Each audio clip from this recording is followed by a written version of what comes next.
Kevin Magnussen's pole position at the Brazilian Grand Prix is one of the biggest Formula One shocks in years. But as team principal Günther Steiner said, "We were out of luck." A game-changing move to ensure Magnussen was the first car on the track in Q3, when the threat of rain was imminent, and the man's faultless execution earned both the driver and the team their first F1 pole position at Interlagos.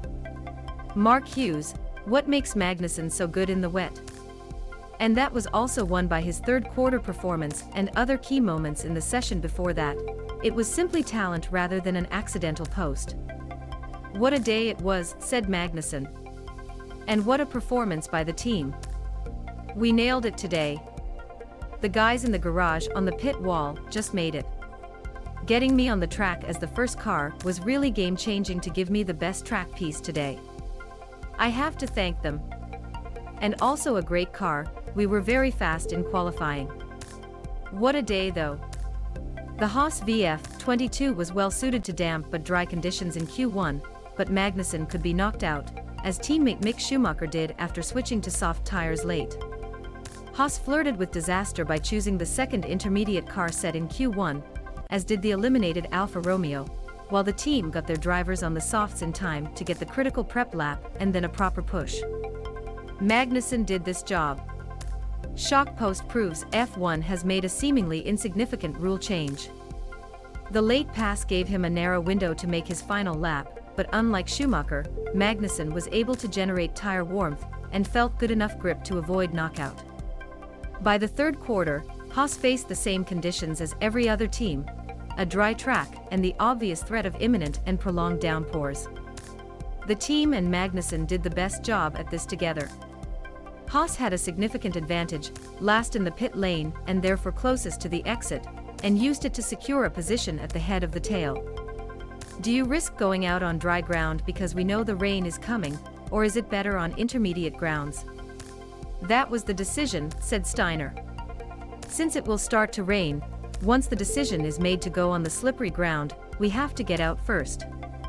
The sooner you get out in front of the rain, the better. We took that risk and went there. Obviously, you don't want to leave too early because it might start raining, and then you could use the wrong tire, or the tire could get cold. Magnussen takes first F1 pole position at Brazilian GP. After that, clear and calm information from race engineer Mark Slade meant that Magnussen knew exactly what he was up against, probably just one flying lap, and nearly everyone was in the same situation with the slick tires. This allowed Magnussen to be successful, and he did so with a very aggressive start, which meant his tires were right where they were supposed to be, as it would be the only full-flight laps of the session. And unlike Max Verstappen in the back, Magnussen made no mistakes on that lap. "Of course some people will say we were lucky, but I don't think we were lucky," said Haas team principal Günther Steiner. "We did a good job and everything played in our favor because we were on the right side of the pit lane, and we used that position. We could have waited to see what the others were doing so we wouldn't take risks with the tires. We knew what we were doing, and then Kevin was there. He had to leave the tour without reference. For him, it was just like go. The only real chance for Magnussen and Haas to come is when the rain comes down and George Russell enters the gravel and sparks a red flag.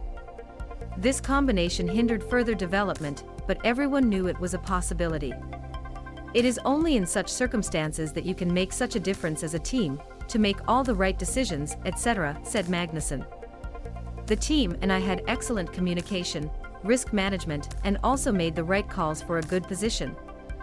Rain isn't as well balanced as the old motorsport cliché suggests, but if nothing else, there was equal opportunity to catch that flying lap in Q3. In the smallest possible condition to achieve a shock result, Haas and Magnussen remained calm as they counted.